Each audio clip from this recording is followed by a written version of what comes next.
وعلى آله وأصحابه أجمعين وأشهد أن لا إله إلا الله وحده لا شريك له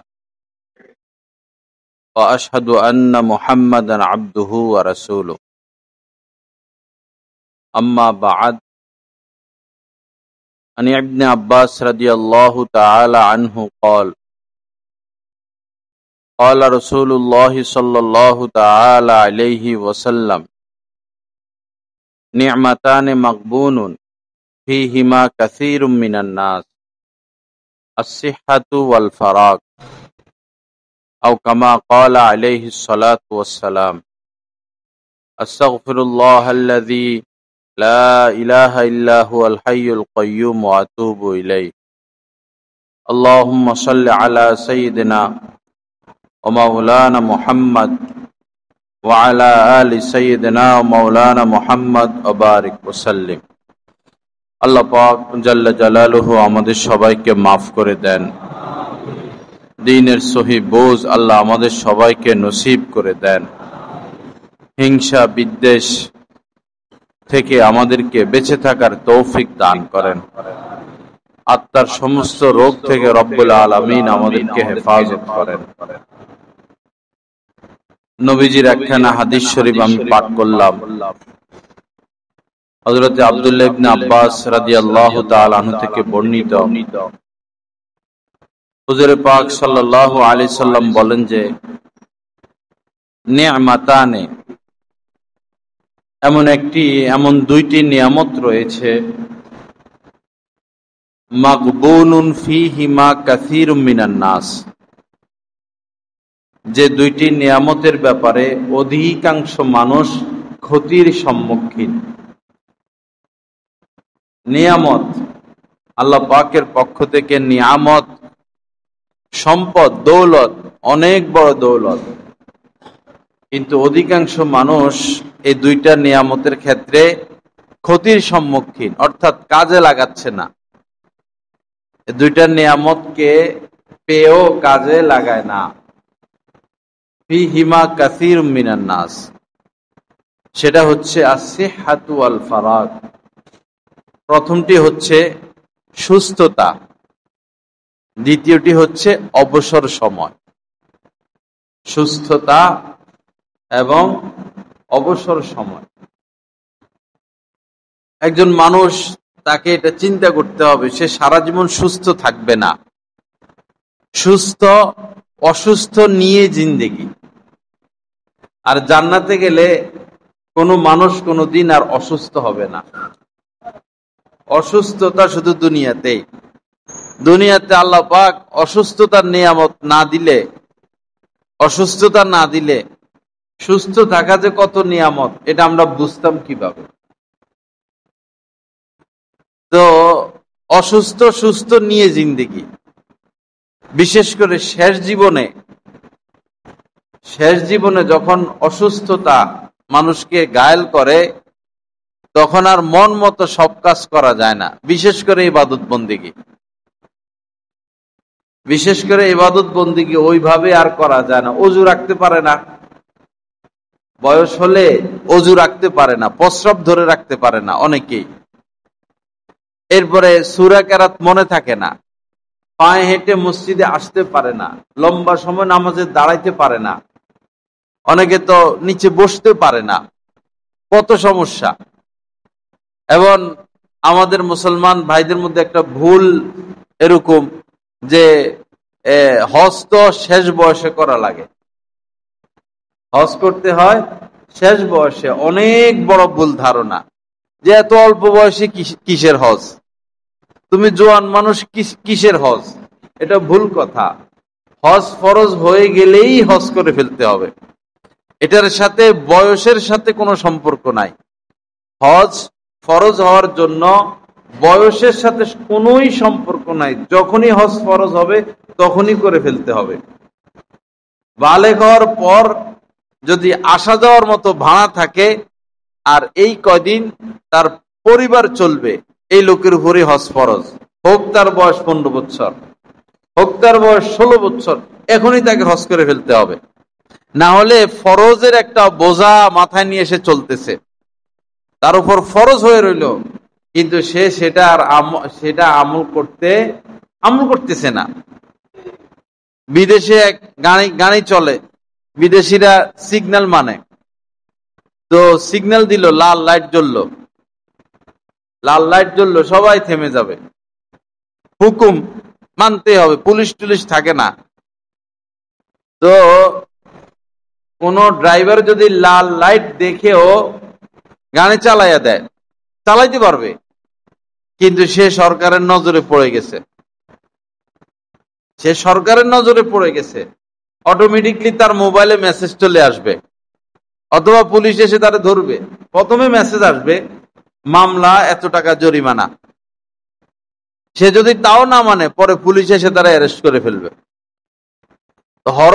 হজ ফরজ হওয়ার পর আমার উপর ফরজের একটা বোঝা। এখন আমি যদি এটা না মানি, সামনে অতিক্রম করি, তাহলে ওই গাড়ির ড্রাইভারের মতো সিগন্যাল মানলাম না, সামনে যাচ্ছি।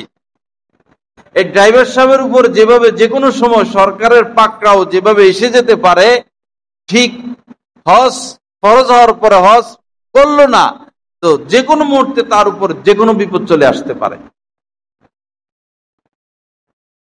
হিসাব করলে দেখা যাবে ঘরে ঘরে হজ ফরজ হয়ে আছে, ঘরে ঘরে হজ ফরজ। চিন্তা ভাবনা এমন, ব্যবসাটা গোছায় নেই, ব্যবসা জীবনে গোছানো যাবে না ভাই। অমুক সমস্যাটা সমাধান হয়ে গেল, একটা ভেজাল চলতেছে, ভেজাল জীবনে আর কমবে না, বাড়বে। ছেলেকে বিবাহ দেই, মেয়েকে বিবাহ দেই, বিয়ের আগে ভালো আছে, বিয়ে দেওয়ার পরে অশান্তি আরো বাড়বে। বিয়ের পরে মনে করতেছেন মেয়েকে বিয়ে দিলে জামিলা শেষ, জামিলা আরো বাড়ায়, কারণ দিন নাই তো। বিবাহ শাদীতে সবাই শুধু এখন সম্পত্তি দেখে, সম্পদওয়ালারাও সম্পদ দেখে। এটা হলো দুঃখজনক কথা। ভাই, আপনার সম্পদ আছে, আর কি করবেন? আপনি ঘরে একটা ভালো মেয়ে আনেন, আপনার সম্পদ আছে, আপনার মেয়েটাকে ভালো একটা ছেলের কাছে দেন, সম্পদ তো আপনার আছেই, আপনি দিনকে প্রাধান্য দেন না। ভাই, আপনি সম্পদ চাইছেন, সম্পদ পাবেন। বিয়ে শাদীর ক্ষেত্রে সম্পদ চাইছেন, সম্পদ পাইবেন। চাকরি চাইছেন, চাকরি পাইবেন। মর্যাদা, বংশীয় মর্যাদা চাইছেন, বংশীয় মর্যাদা পাবেন। স্থানীয় লোকদের সাথে আত্মীয়তার মাধ্যমে আপনি আপনার হাতকে শক্তিশালী করতে চাচ্ছেন, হাত শক্তিশালী হবে, কিন্তু আপনি শান্তি পাবেন না, দিন পাবেন না। আপনি দিন চান নাই, দিন পাবেন না, এই কারণে আপনি শান্তি পাবেন না, আপনার সন্তান শান্তি পাবে না। বিয়ে শাদীর ক্ষেত্রে মূল যেটা বিষয়, সেটা হলো দিন। দিন দেখে এরপরে আর্থিক অবস্থা দেখা, সামাজিক অবস্থা দেখা, কুফু মিলানো। আগে দেখতে হবে দিন, কিন্তু আগে আমরা দেখি সম্পদ। সময় খারাপ, কিয়ামতের আগে আর কি হবে? কিয়ামতের আগে এগুলোই হবে। শাসক বর্গ জালেম হবে, জুলুম করতে চাইবে, চতুর্দিকে জুলুম অবিচার, জিনা, ব্যভিচার, অশ্লীলতা, গান বাজনা,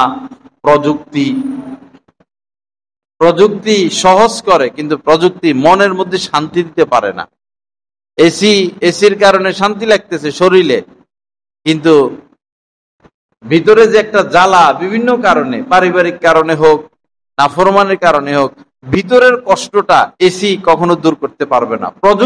প্রযুক্তি অন্তরের কষ্ট কখনো দূর করতে পারবে না। প্রযুক্তি মানুষের 1 সেকেন্ড হায়াত বাড়াইতে পারবে না।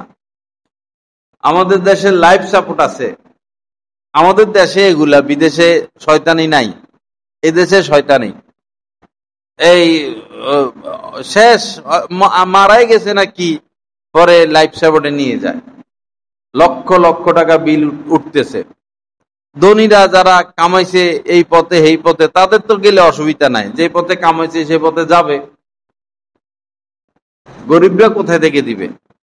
তো যারা মধ্যবিত্ত গরিব, তারা বলে লাইফ সাপোর্টে চলে গেছে, তার আর উন্নতির লক্ষণ নাই, ঠিক আছে নিয়ে আসি। তো দেখা যায় নিয়ে আসলে দেশ পর্যন্ত, গ্রাম পর্যন্ত আনা যায় না, পথেই সে মারা যায়। অথচ এই লোকটারা যদি লাইফ সাপোর্টে আপনি 1 মাস রাখেন, ডাক্তাররা বলবে কি আছে, সে এখনো আছে। কি জানি আবিষ্কার করছে, হার্টবিট লড়ালড়ি করে, আসলে লোক নাই। 6 বছরও রেখে দিবে, কবে আছে, এখনো আছে। তো এই আছের দরকার কি? তো শুয়েই থাকতেছে আর প্রতিদিন 2 লক্ষ টাকা খাইতেছে। আল্লাহ পাক সহি বুঝ দান করেন। আমাদের এক আত্মীয় ছোট শিশু বাচ্চা হয়েছে, তো লাইফ সাপোর্টে থুয়ে রাখছে। ডাক্তাররা বলছে তা আশা নাই, নিয়ে আসেন। কয় না, তার খোলা মানে তারে হত্যা করা, নাকি দিয়া হাতে দিয়া তার মানে ইনজেকশন, স্যালাইন, বিভিন্ন বিষয় লাগায় রাখছে না, অক্সিজেন, খুলবে না ভাই। ডাক্তাররা বলতেছে তার সম্ভাবনা নাই, খুলে ফেলেন। কারণ এগুলো খোলা মানে তারা হত্যা করা। পরে তো মনে হয় 10-12 লাখ টাকা উঠছে। এরও আবার হিসাব করে 10-12 লাখ টাকার উপরে গেলে হিসাব করে, পোশাক টোশাক দেখে হাসপাতালওয়ালারা যে তারা 10-12 লাখ দিতে দেওয়ার মতো কিনা, গাড়ি নিয়ে আইছে না রিক্সা নিয়ে আইছে। যদি দেখে বিএপি অবস্থা, তাহলে টার্গেট করে 30-35 লাখ উঠুক বিল, পরে খুলমু। বাংলাদেশ তো যে দেশের সরকার চোর, সেই দেশের সব চোর। যে দেশের এমপি মন্ত্রী চোর, সেই দেশ সবই চোর। উপরের আসর নিচে পড়ে, উপরের আসর নিচে পড়ে। ইমাম সব খারাপ, মুসল্লি সব খারাপ। ইমাম সব ভালো, আশা করা যায় ভালো কিছু মুসল্লি পাওয়া যাবে। প্রধানের উপর নির্ভরশীল, পরিবারের প্রধান পিতা, পিতা ভালো, এই ভালোর আসর সন্তান, স্ত্রী সবার উপরে পড়বে, নাতি নুতি পর্যন্ত ভালোর আসর চলবে। আর পিতা অসৎ, জালেম, অশ্লীল, এরকম পাপী, তো এটার আসর নাতি পুতি পুতি পুতি পুতি পুতি বংশের মধ্যে এটার আসর থেকে যাবে। হযরত ওমরের আসর আজ পর্যন্ত তার পরিবারের মধ্যে রয়ে গেছে, বংশের মধ্যে রয়ে গেছে। ইহুদিদের আসর ইহুদিদের রক্তের মধ্যে রয়ে গেছে। সাহাবা ইকরামের আসর তার পরিবারের মধ্যে থেকে গেছে। আল্লাহ পাক সহি বুঝ দান করেন, আল্লাহ পাক আমাদেরকে হেদায়েত দান করেন। তো সুস্থতা অনেক বড় নিয়ামত। নি'মাতানে মাগবুনুন ফীহিমা কাসীরুম মিনান নাস। নবীজি বলেন, এমন 2টি নিয়ামত রয়েছে যে 2টি নিয়ামতের ক্ষেত্রে বেশিরভাগ মানুষ ক্ষতির সম্মুখীন। প্রথমটা হচ্ছে সুস্থতা, পরেরটা হচ্ছে অবসর সময়। একজন মানুষ সুস্থ, কিন্তু সে সময়টাকে কাজে লাগাচ্ছে না, সে আড্ডা দিয়ে সময় নষ্ট করতেছে, মোবাইল টিপে সময় নষ্ট করতেছে, বন্ধু বান্ধবদের সাথে ঘোরাঘুরি, এই কক্সবাজার চলে যায়, এই হাঙ্গামা লাগাইয়া অষ্টগ্রাম চলে যায়, এই বোটানিক্যাল গার্ডেন চলে যায়, ঘোরাঘুরি করে সময় নষ্ট করতেছে। মুসলমানের হাতে সময় কোথায়? অথচ খবর নিলে ঘন্টাকে ঘন্টা আড্ডা দিয়ে সময় নষ্ট হয়। অথচ খবর নিলে দেখা যাবে যে জানাজার দোয়াটা আজ পর্যন্ত শিখে নাই। জানাজার যে দোয়া সেটা শিখে নাই। 1 ঘন্টার ব্যাপার, 10 মিনিটের ব্যাপার। মাদ্রাসার ছাত্ররা 10 মিনিটে পারে, সাধারণ মানুষের না হলে 1 ঘন্টা লাগবে, না হলে 1 দিন লাগবে, না হলে 1 সপ্তাহ লাগবে, না হলে 1 মাসই লাগলো। ঘন্টাকে ঘন্টা ফেসবুকে দিলাম, দোয়াটা শিখলাম না। কোরআন শরীফ শুদ্ধ করতে 1 মাস লাগে, 1 ঘন্টা করে পড়লে 1 মাস লাগে, যথেষ্ট। 1টা ঘন্টা কি আমাদের হাতে নাই? অবশ্যই আছে, দেই না। তো যখন বয়স শেষ হয়ে যাবে, তখন তো শুধু আফসোসই করা লাগবে, তখন আর ব্রেনে ধরবে না, তখন আর মাথায় ধরবে না। বয়স যত বাড়ে ব্রেন কমে যায়, তখন ভুলটাই তার মুখ দিয়ে বের হতে থাকে। আল্লাহ পাক আমাদেরকে সহি বুঝ দান করেন। তো সিহাত, সুস্থতা। এখন শরীরটা ভালো, এখন মন মতো ইবাদত করি। যখন অসুস্থ হয়ে যাবেন, ইবাদত করা যায় না। তো সুস্থ থাকতে আপনার ইবাদত যে পরিমাণ করতেন, যে পরিমাণ সওয়াব পাইতেন, অসুস্থ ইবাদত করতে পারেন না, ওই সওয়াব আল্লাহ পাক আপনাকে দিয়ে দিবেন। যেমন সুস্থ অবস্থায় আপনি প্রতিদিন 100 বার লা ইলাহা ইল্লাল্লাহর জিকির করতেন, 100 বার দুরূদ শরীফ পড়তেন, 100 বার ইস্তেগফার করতেন, বিভিন্ন আমল করতেন, যা যাই করতেন। অসুস্থ হয়ে গেছেন, এখন আর পারেন না। না পারলে কি হয়েছে? আল্লাহ তো মহান, আল্লাহ সওয়াব দিয়ে দিবেন, আল্লাহ পাক সওয়াব দিয়ে দিবেন। সুস্থতার নিয়ামত কাজে লাগাই। বুড়া হলে হজ না, হজ জোয়ান বয়সে, হজ জোয়ান বয়সে। হজের একটা আসর মানুষের মধ্যে থাকে। একটা মানুষ যেমনই হোক না কেন, হজ করলে একটা আসর থাকে। মদখোর, জিনাখোর, সুদখোর, সে যেই হোক, হজের পরে একটা পরিবর্তন আসে। পবিত্র জায়গায় গেলে একটা পরিবর্তন আসে। এজন্য অল্প বয়সে হজ করে ফেলা, এবং প্রতি বছর যাদের সমর্থন আছে উমরা করা, প্রতি বছর ওই ওই পবিত্র জায়গায় ঘুরে আসা। আপনি ব্যস্ত মানুষ, তাহলে আপনি উমরা এক সপ্তাহ নিয়ে আসেন। 15 দিনের প্যাকেজ না নিয়ে আপনি এক সপ্তাহের প্যাকেজ নেন। মক্কায় গিয়ে উমরা করতে না হলে একদিন লাগলো, আল্লাহর ঘরের মহব্বতে আরো একদিন থাকলেন, 2 দিন। মদিনায় এসে একদিন থাকেন, 3 দিনে আপনার উমরা শেষ। নাইলে 1.5 লাখ টাকা লাগলো, কিন্তু আপনি পবিত্র জায়গা দেখে আসলেন। এটার একটা আসর ভিতরে থাকবে। কিন্তু মানুষের মধ্যে এগুলা নাই, মানুষের মধ্যে এগুলা নাই। শুধু টাকা পয়সা, টাকা পয়সা, টাকা পয়সা। বিদেশে বাড়ি বানানো, এখন এটা শুরু হয়েছে। বিদেশে বাড়ি বানাবে, কয় দেশের নাগরিক সে, এই দেশে যুদ্ধ লাগলে যেন এই দেশে যাই আশ্রয় নিতে পারে, এই দেশের সম্পদ মারি খেলে যেন এই দেশের সম্পদ তার হাতে থাকে। এই সম্পদ দিয়া কয়দিন সম্পদের মালিক থাকবেন আপনি? না হলে 60 বছর, না হলে 70 বছর এই সম্পদের মালিক, না হলে 80 বছরই। এরপরে কে মালিক হবে? এর আগে কে মালিক ছিল? এই জায়গার মালিক এর আগে কে ছিল? 200 বছর আগে কে ছিল? তাকে কি আপনি চিনেন?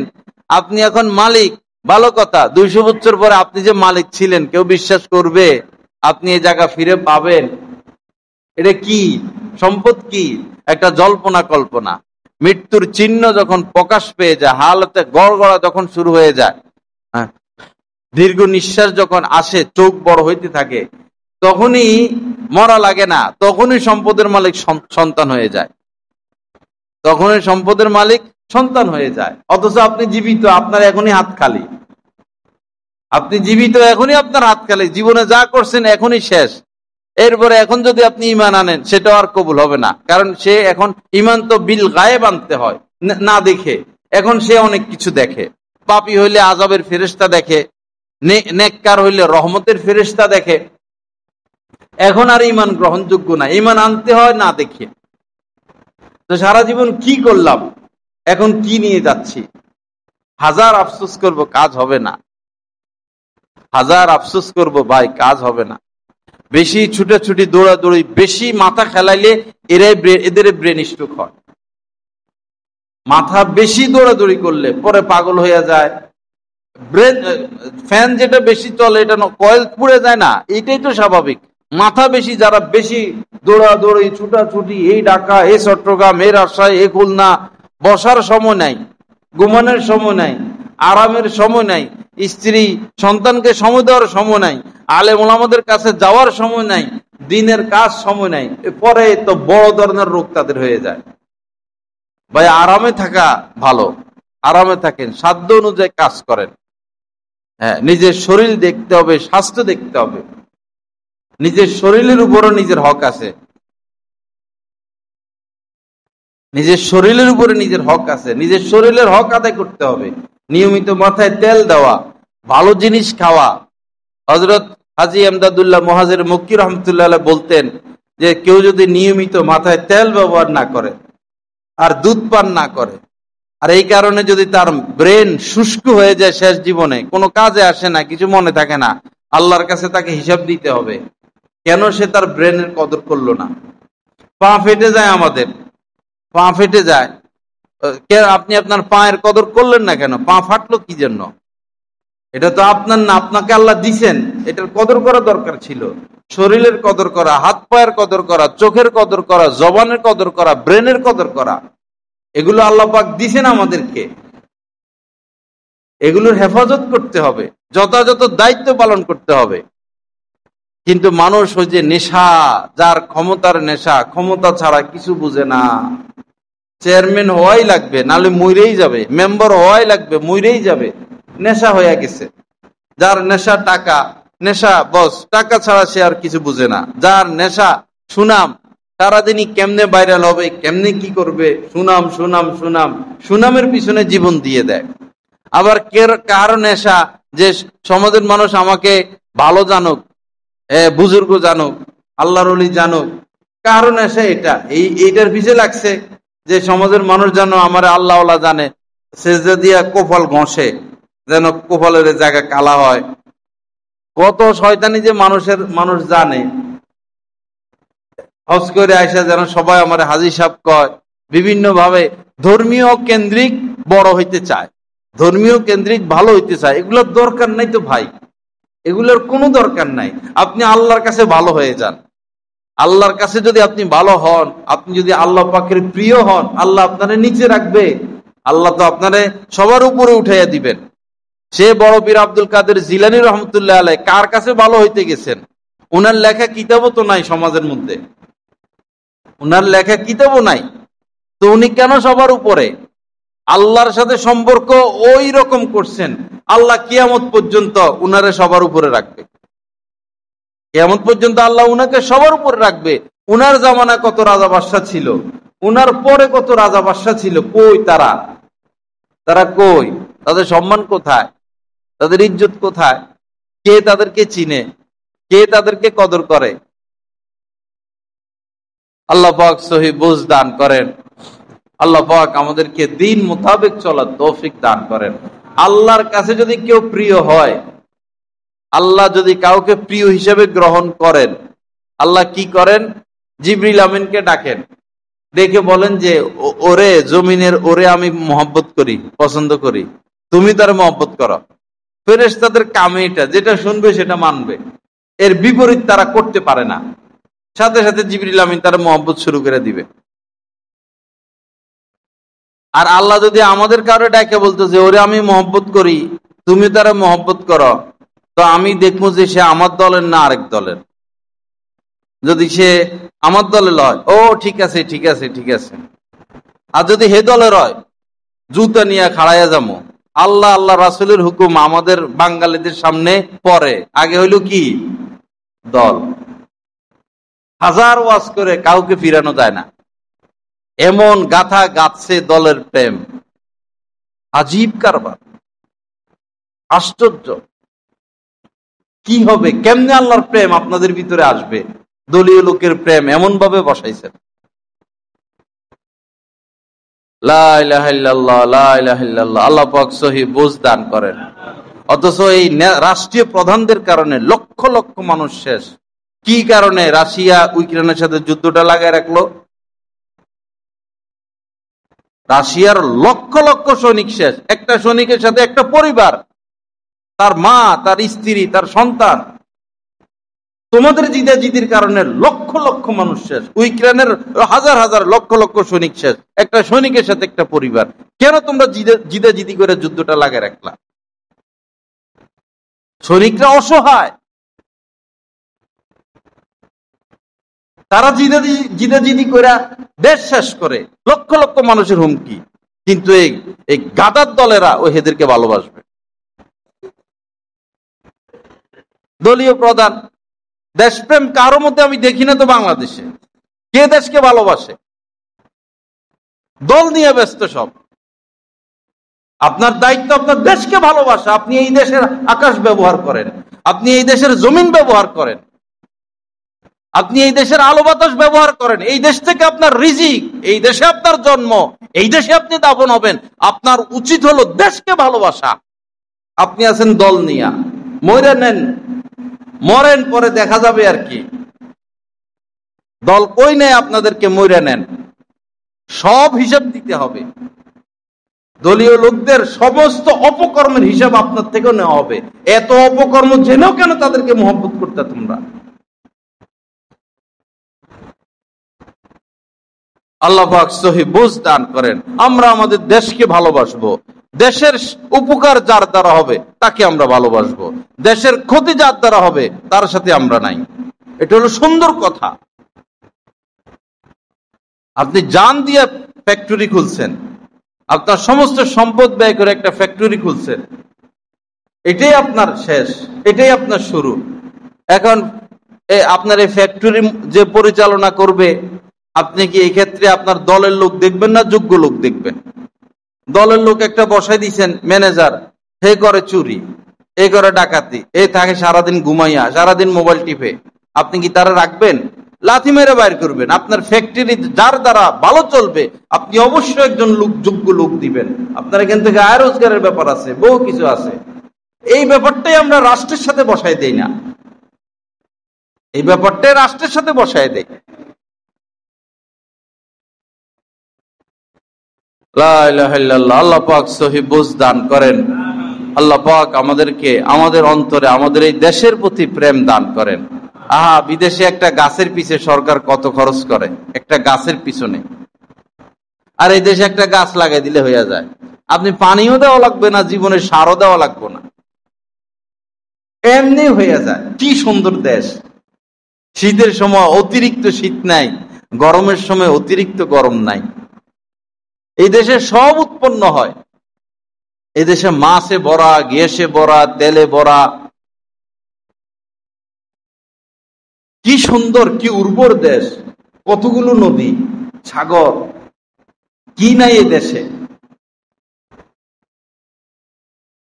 অথচ এই দেশটা কত নিচে পড়ে আছে। লা ইলাহা ইল্লাল্লাহ। দেশকে ভালোবাসবো ভাই, দেশকে ভালোবাসবো। একটা গাছ যদি লাগান, আপনি কেমন যেন দেশকে ভালোবাসলেন, আল্লাহর থেকে এটা পাবেন। একটা কলার খোসা পড়ে আছে রাস্তার উপরে, আপনি সরাইয়া দেন, এটার মধ্যে আল্লাহর হুকুম আছে, রাসূলের হুকুম আছে, দেশ প্রেম আছে, ঈমানের আলামত আছে। আপনি ধূমপান করতেছেন, ধোঁয়া ছাড়তেছেন, আপনি দেশের ক্ষতি করতেছেন। আপনার এই ধোঁয়ার কারণে পরিবেশ নষ্ট হচ্ছে। আপনি ধূমপান করতেছেন না, আপনি দেশের জন্য কাজ করতেছেন, জনগণের জন্য কাজ করতেছেন। বাড়ি বানাবো, সীমানা থেকে সরকারি আইন আছে 3 ফিট সম্ভবত, সীমানা থেকে উনিও 3 ফিট পরে ওয়াল উঠাবে, উনিও 3 ফিট পরে ওয়াল উঠাবে, বা অন্তত 1.5 হাত জায়গা খালি রাখি না, 2 হাত জায়গা খালি রাখি। একবারে ওয়ালের সাথে ওয়াল উঠাইয়া গেছা গেছি, এটা কোনো জিন্দিগি হইল? নিঃশ্বাস নিবেন কেমনে, নিঃশ্বাস ছাড়বেন কেমনে?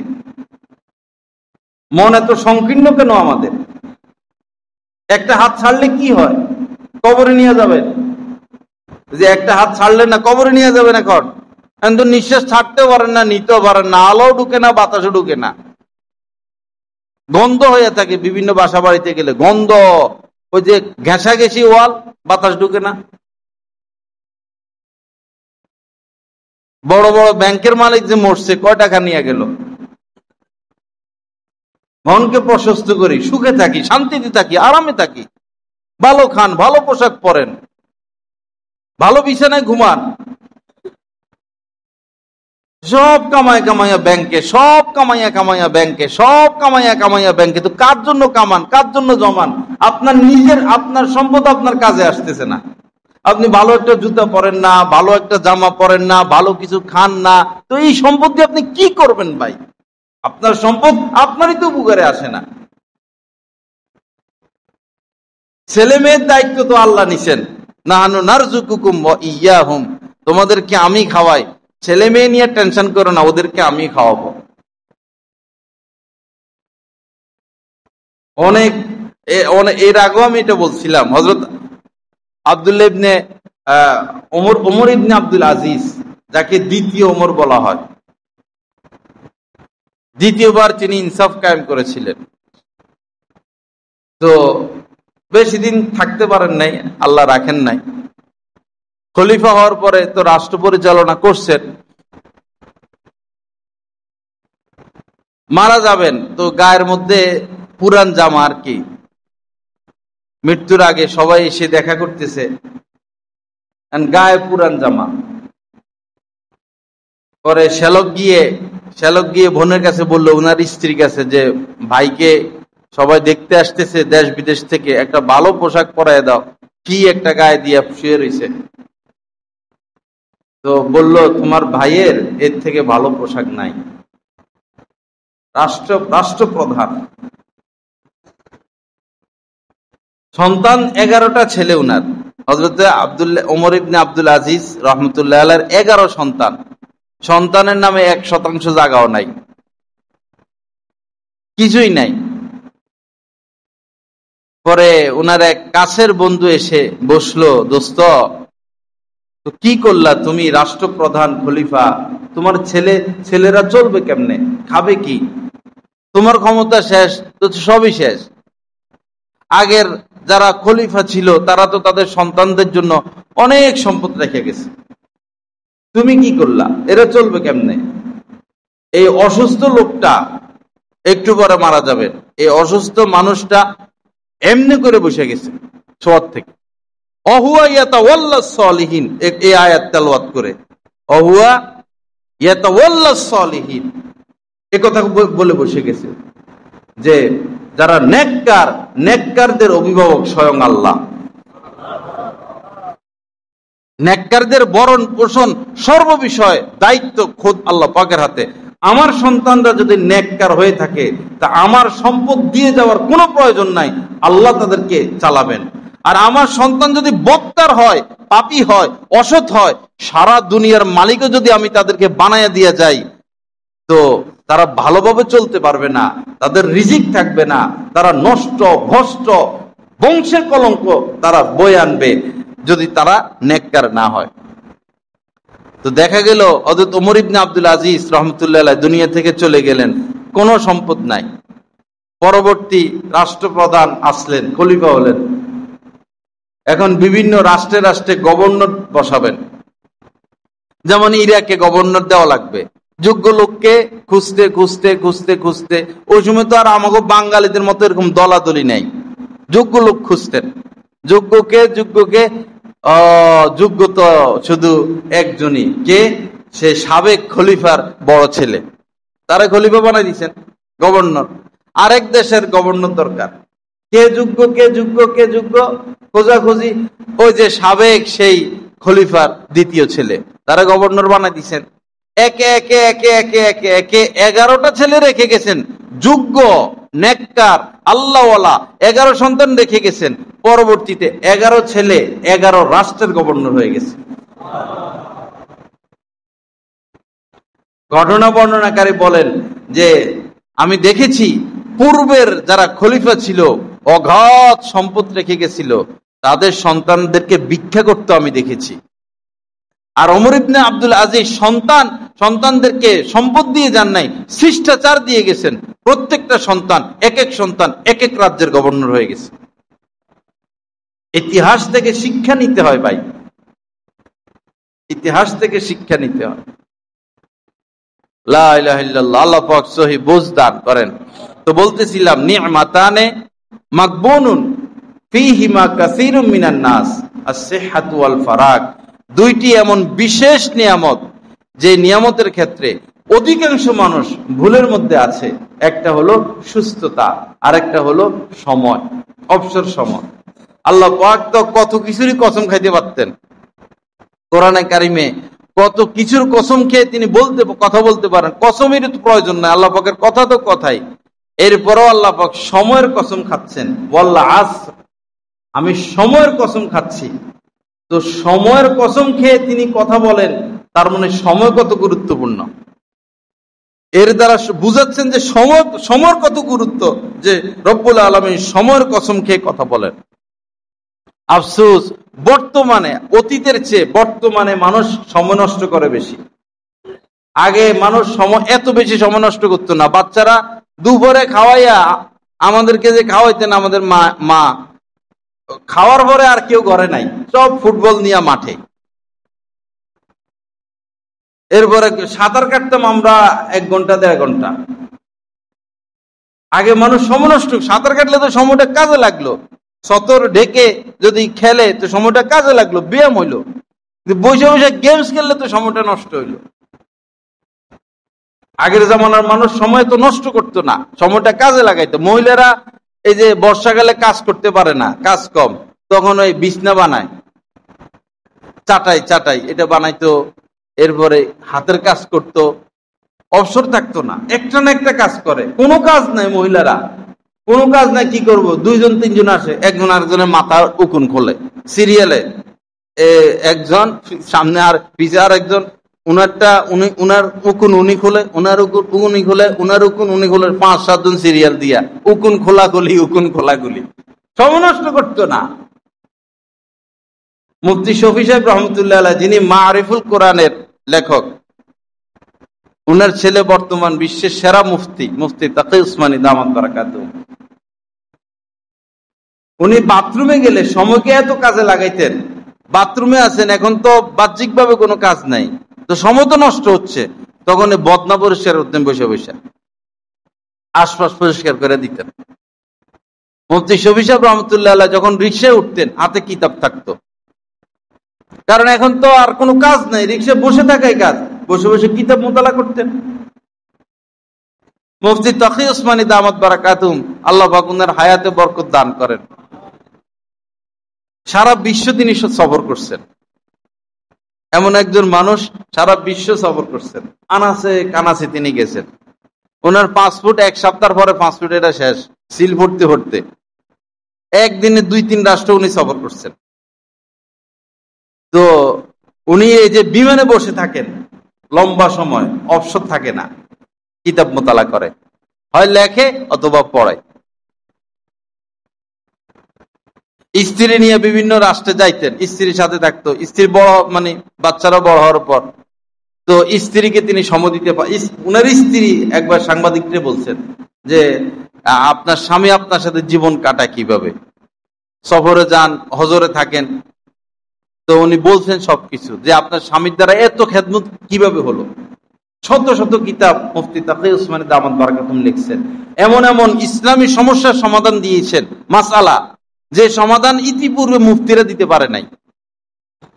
জটিল আধুনিক এমন এমন সমস্যা যেটা সমাধান দিতে অন্য মুফতিরা ফেল, সে সমস্ত সমস্যার সমাধান মুফতি তাকি উসমানী দামাত বারাকাতুম দিয়েছেন। উনি ফতুয়া দিলে পৃথিবীতে কেউ নাই তার ফতুয়ার উপরে কথা বলার মতো। তো বললো, তো আপনার স্বামীর সাথে আপনার জীবন কিভাবে? উনি তো দ্বীনি খেদমত নিয়ে ব্যস্ত থাকেন। বলছেন আমরা উনাকে সুযোগ করে দিয়েছি, সাংসারিক কোনো কাজে উনাকে আমরা ঝামেলায় ফালাই না। টেলিফোন নষ্ট হয়েছে আমরা এটা ব্যবস্থা করি, বাজার সদাই যত কিছু আছে আমরা আমার স্বামীকে আমরা পেরেশান করি না, ওনাকে আমরা অবসর রাখছি, উনি দিনের কাজ করুক।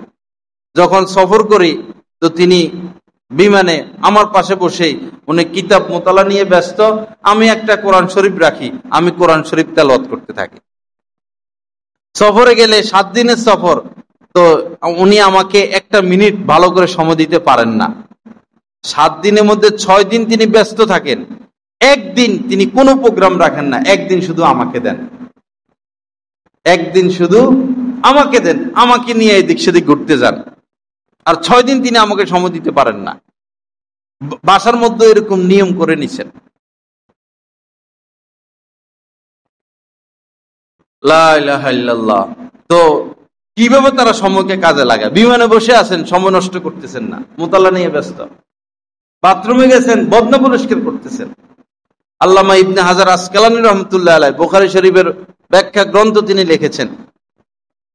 ওই সময় তো বাঁশের দিয়া কালি দিয়া লিখতো, কলম ছিল না। তো যতক্ষণ লিখতেন তো লিখতেন, অনেকক্ষণ লেখার পরে বাঁশের মাথাটা মোটা হয়ে যাইতো, আর লেখা যাইতো না, তখন এটাকে চিকনা করা লাগতো। এই যে ছুরি দিয়া কলমটারে চিকনা করতেন, এই সময়টা তো কেমন যেন বেকার যাচ্ছে, কাজে লাগতেছে না। কলমটার মাথাটা চিকনা করতেছে, তা উনার নজরে যে সময়টা তো নষ্ট হচ্ছে, তো কাজে লাগাই দিই। তো ওই সময় তিনি জিকির করতেন সুবহানাল্লাহি ওয়া বিহামদিহি সুবহানাল্লাহিল আযীম সুবহানাল্লাহি ওয়া বিহামদিহি সুবহানাল্লাহিল আযীম। এরপরে কাজ করতেন, 1 মিনিট সময় নষ্ট করতেন। ভাই লা হাওলা ওয়ালা কুওয়াতা ইল্লা বিল্লাহ, এটা জান্নাতের কুনজি বলা হয়েছে এটাকে। আহা, দিন চলে যাচ্ছে, মাস চলে যাচ্ছে, সপ্তাহ চলে যাচ্ছে, লা হাওলা পড়ার সুযোগ আমাদের হয় না। একবার দুরুদ হিমালয় থেকে বড় ভারী, একবার দুরুদ পড়া, ঘন্টাকে ঘন্টা আমাদের জীবন থেকে চলে যাচ্ছে, একবার দুরুদ শরীফ পড়ি না।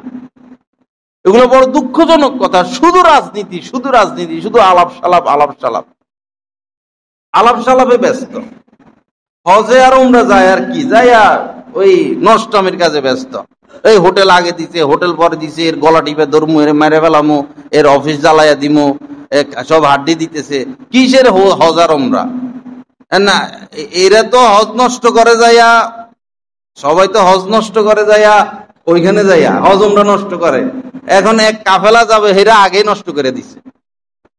বেশি পণ্ডিত আর কি, যাওয়ার আগে শেষ করে দিছে। এই হোটেল দূরে দিছে, এই হোটেল আগে দিছে, যাওয়ার আগেই শেষ। হজ উমরা কি শেখায়ত করে, কি আশ্চর্যজনক।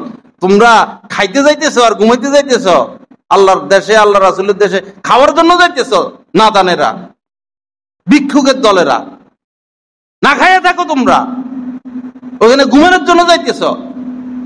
তোমার যদি ডেনে রাখে, তুমি ডেনের মধ্যে থেকে শুকরিয়া আদায় করো যে আল্লাহর নবীর দেশে আসছি, আল্লাহর ঘরের পাশে আসছি। খাওয়ার জন্য আর থাকার জন্য পাগল হয়ে গেছে জালেমের দলেরা। যেরকম নাদানেরা খাওয়া থাকা নিয়ে ব্যস্ত। লজ্জা থাকা উচিত আমাদের। সেখানে খাওয়ার জন্য যায়, থাকার জন্য যায়। কয়দিন আগে না কোরবানি গেল, খাইলে না গরুর গোস্ত? গরুর গোস্ত খাও নাই? থাকার খাওয়ার জন্য পাগল হয়ে গেছে। থাকা খাওয়া, হোটেল হোটেল হোটেল হোটেল। মানুষ যে হাইটে হজ করতে যাইতো, আল্লাহ ওয়ালারা যে হাইটে এটা হজ করতে যাইতেন, আল্লাহ রাসূল যে উমরা করতে গেছেন মদিনার থেকে, কেমনে গেছেন? 7 দিন লাগতো। কোথায় ঘুমাইছেন, কোথায় থাকছেন? ওই সময় এসি ছিল, পানি ছিল, ফ্যান ছিল, কারেন্ট ছিল, বিছনা চাদর ছিল, নরম বিছানা ছিল। নবীজি সাহাবায়ে কেরাম যে উমরা করতে গেছেন,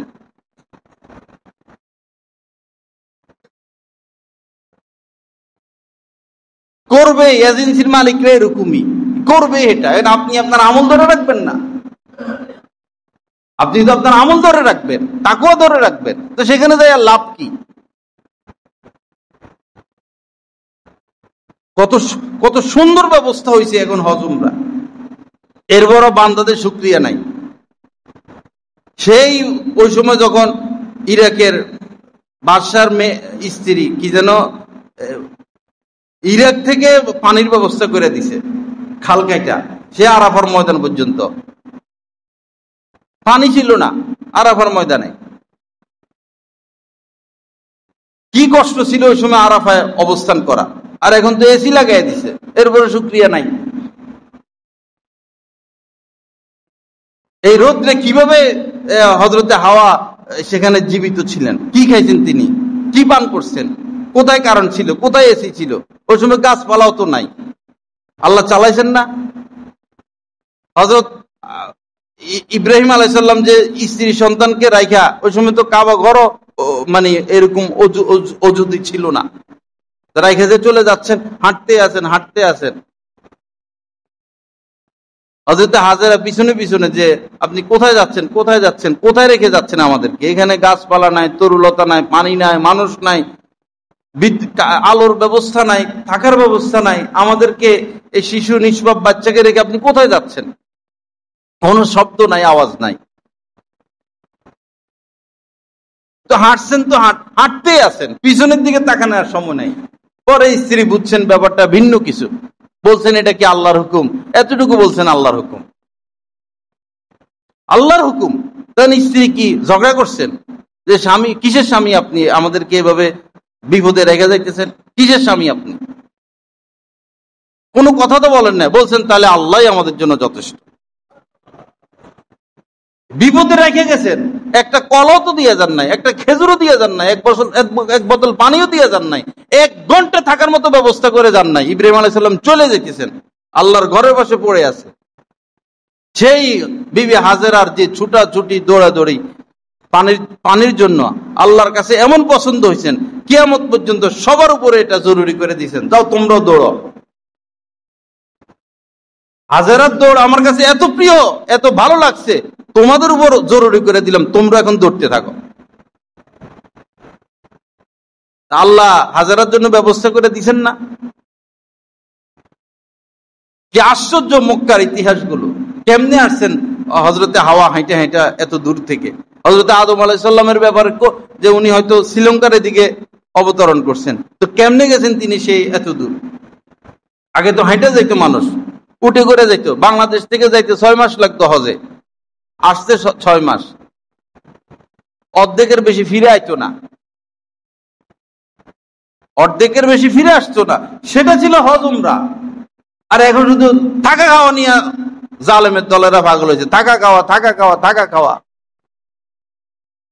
খাওয়ার জন্য যাইতেছে নাদানেরা, আর থাকার জন্য যাইতেছে। এই দেশে এসির অভাব পড়ছে, সেখানে যাই এসিতে থাকতে হবে, হোটেলে থাকতে হবে, এক কদম হাঁটতে পারবে না। সব লুলের দল, সব ল্যাংলা ফুঙ্গ। তোরা ফুঙ্গ হাসপাতালে যাই ভর্তি হও, এত হোটেল করো তো ফুঙ্গ হাসপাতালে যাও। মক্কা যাইতে কইছে কে তোমাদেরকে? মদিনায় কি দরকার, কি কাম তোমাদের মদিনায়? পঙ্গু হাসপাতালে যায় চিকিৎসা করো, বাতের ব্যথা, হাঁটতে পারবা না। সব হজ উমরা নষ্ট এই সমস্ত কারণে। এক হইল কুদৃষ্টি, কুদৃষ্টি পাগল হয়ে যায় হাজরে আসওয়াদ চুমু খাইতে। তো আপনার শরীরে যে মহিলা লাগতেছে হারাম হচ্ছে, আপনি যে আরেকজনকে গুতা মারতেছেন, এরকম করতেছেন, তো মানুষকে কষ্ট দিতেছেন। আল্লাহ তো ওয়াজিব করেন না হাজরে আসওয়াদ চুমু দেওয়া, সুন্নত। সম্ভব হলে দিবেন, না হলে দূর থেকে দিবেন। ধাক্কা ধাক্কি, ধাক্কা ধাক্কি, মারামারি কইরা দিবই চুমা। বাঙালি তো হুজুগে, আর দেশে এসে গপ মারবো, গপ মারবো, গপ মারবো। প্রত্যেকদিন চুমা দিয়েছি, প্রত্যেকদিন চুমা দিয়েছি। তুই বেড়া চুমা দিছিস তো দেশে এসে গপ মারার জন্য। তুই কি আল্লাহ সন্তুষ্টির জন্য চুমা দিছস? আয়সা যেন গপ মারতে পারে, আর ওই শুধু ছবি তুলবো, সেলফি করবো, আর লাইভ লাইভ লাইভ লাইভ ফেসবুকে ছাড়বো। কিসের হজ আর ওমরা? এহরাম পরে ছবি তোলে, বিমানে উঠতে ছবি তোলে, হেলিকপ্টার থেকে নামতে ছবি তোলে। যেটাকে লানতের কাজ বলছেন রাসূল, সেই ছবি তোলা কাজে নিয়ে ব্যস্ত। অনেক আলেমরাও আছে পুরা তাওয়াফ লাইভ ছাড়ে, যে শায়েখ এখন তাওয়াফ করতেছেন, শায়েখ এখন বিমানে উঠতেছেন, শায়েখ এখন পায়খানা করতেছেন, হেডাও ভিডিও কর, করি ছাড় যে শায়েখ এখন পায়খানা করতেছেন, প্রস্রাব করতেছেন। শয়তানি বাইর করছে পৃথিবীর মধ্যে, যেটাকে লানতের কাজ করে বলে গেছেন রাসূল, লানত দিয়ে গেছেন ছবি তোলা। এটা হয়ে গেছে এখন, এটা দুনিয়া। তো ভাইরাল না হলে দাম আছে কারো?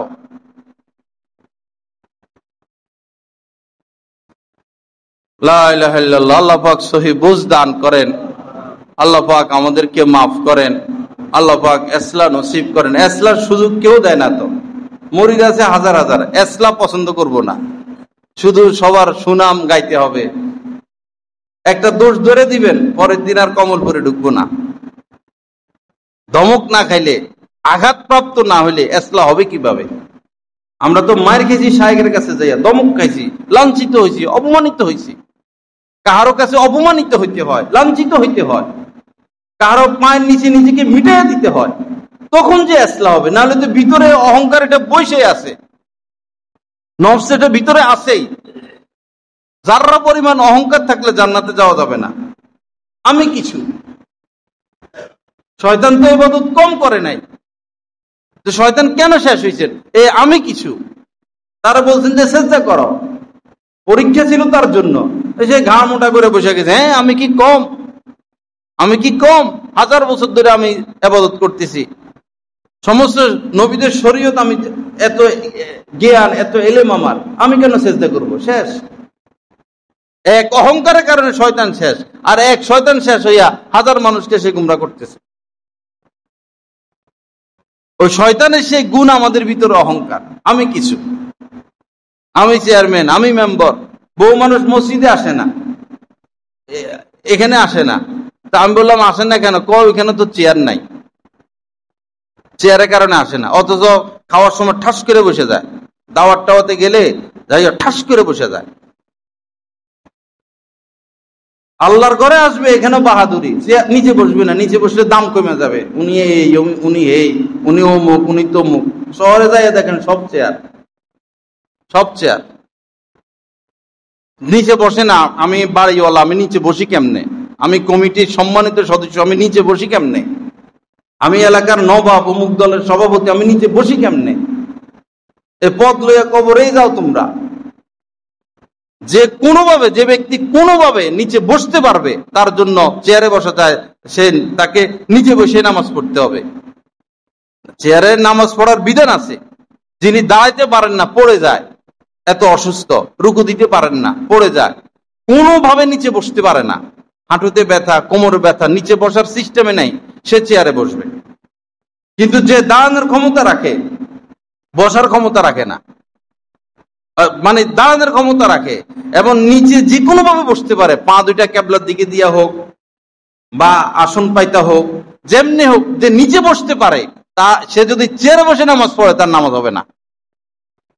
একদম স্পষ্ট কথা, তার নামাজ হবে না। কেউ যদি নিচে যে কোনো ভাবে বসতে পারে, পাটা সোজা করে দেখ, ডাইনে দেখ, বামে দেখ, আসন পেতে হোক, যেমনি হোক, কেউ যদি নিচে বসতে পারে, সে চেয়ারে বসলে তার নামাজ হবে না।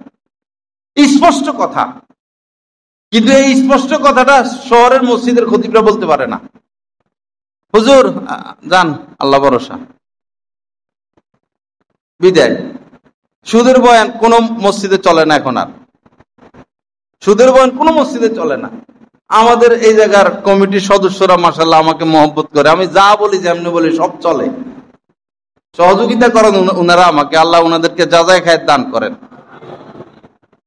যারা সুদের সাথে লিপ্ত, এটা মাসালা না, এটা কথার কথা বলতেছি আর কি, কথার কথা, তাদের উচিত না মসজিদের সামনের কাতারে বসা,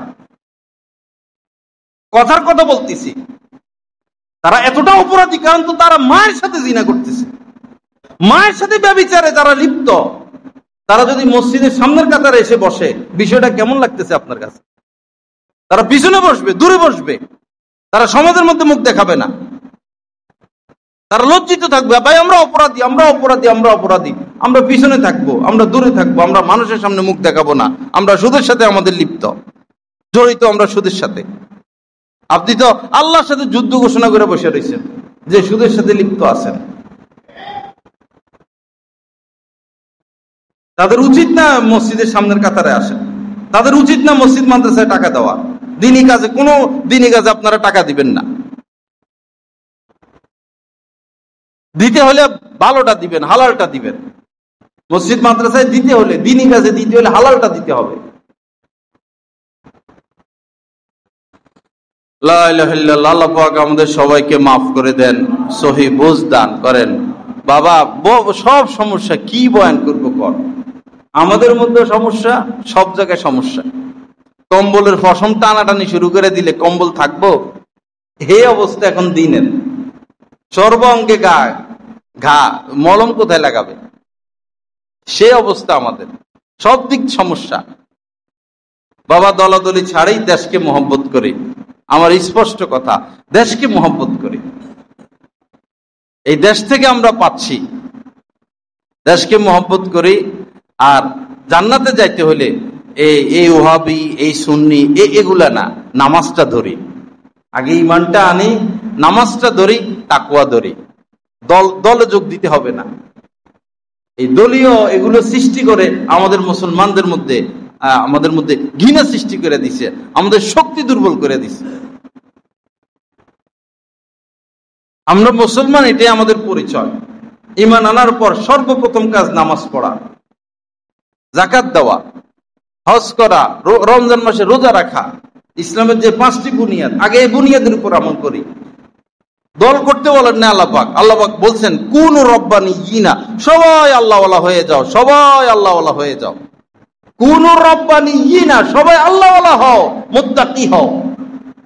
কোরআনের প্রথম কথা হুদাল্লিল মুত্তাকিন, এত বড় কোরআন নাজিল করলাম যেন তোমরা মুত্তাকি হও, ফরেজগার হও, আল্লাহওয়ালা হও, গুনাহ ছেড়ে দাও। এটাই তো কোরআন নাজিলের মূল লক্ষ্য, যেন আমরা আল্লাহওয়ালা হই, মুত্তাকি হই। সেটার খবর নাই। বাবা উপায় থাকবে না, কবরে কেউ যাবে না, কবর দেওয়ার পরে আধা ঘন্টাও কেউ দাঁড়ায় না। আপনার কবরে আপনি থাকবেন আর আপনার আমল থাকবে। 2 জিনিস, 3 জিনিস মৃত ব্যক্তির সাথে যায়, নবীজি বলছেন 2 জিনিস ফিরে আসে, একটা থাকে। 3 জিনিস মৃত ব্যক্তির অনুসরণ করে, তার মাল, আত্মীয় স্বজন, তার আমল। তো মাল তো মরার সাথে সাথে শেষ, আত্মীয় স্বজন দাফন টাফন করে নাইলে 2-4 মিনিট দাঁড়ায়, রোদ বেশি হলে কিন্তু দাঁড়ায় না, বৃষ্টি হলে দাঁড়ায় না, কবর দিয়া কতক্ষণই বা থাকে, চলে আসে, মালও চলে আসে, পরিবারও চলে আসে, থাকে কি আমল। এখন আমলটা ভালো, আপনি ভালোভাবে থাকবেন, আমল খারাপ তো আপনার সাথে খারাপ মুআমালা করবে। দুনিয়া ছাই মাটি, এদের আশা করে আর লাভ নাই। এরা আপনার জন্য কিছু করা, ফেসবুক চালাবো না, আপনার জন্য দোয়া করব। সামনে তো ফেসবুকের থেকে আরো মারাত্মকটা আবিষ্কার হবে। এখন তো ফেসবুক থেকে আমরা তওবা করতে পারি না, মোবাইল থেকে আমরা ফিরে আসতে পারি না, সামনে তো ফেসবুকের চেয়ে আরো মারাত্মক জিনিস আবিষ্কার হইতেছে। সেই সময় কি উপায় হবে? এখন তো শতকরা 90% মানুষ ফেসবুক চালায় না, 100% মানুষ, শতকরা 100% মানুষ ফেসবুক চালায় না। এমন জিনিস আসতেছে সামনে, শতকরা 100% মানুষ লিপ্ত হয়ে যাবে, এমন গুরুত্বপূর্ণ। শুধুই মানুষকে পাপের দিকে ঠেলে দেওয়া, শুধুই মানুষকে পাপের দিকে ঠেলে দেওয়া। আল্লাহ হেফাজত করেন, আল্লাহ পাক সহি বুঝ দান করেন। আল্লাহ পাক আমাদেরকে তাকওয়া হাসিলের তৌফিক দান করেন, আলেম ওলামাদের সোহবতে উঠা বসার তৌফিক দান করেন। ওয়া আখিরু দাওয়ানা আলহামদুলিল্লাহি রাব্বিল আলামিন ওয়া সাল্লাল্লাহু আলা নবিয়িল কারীম।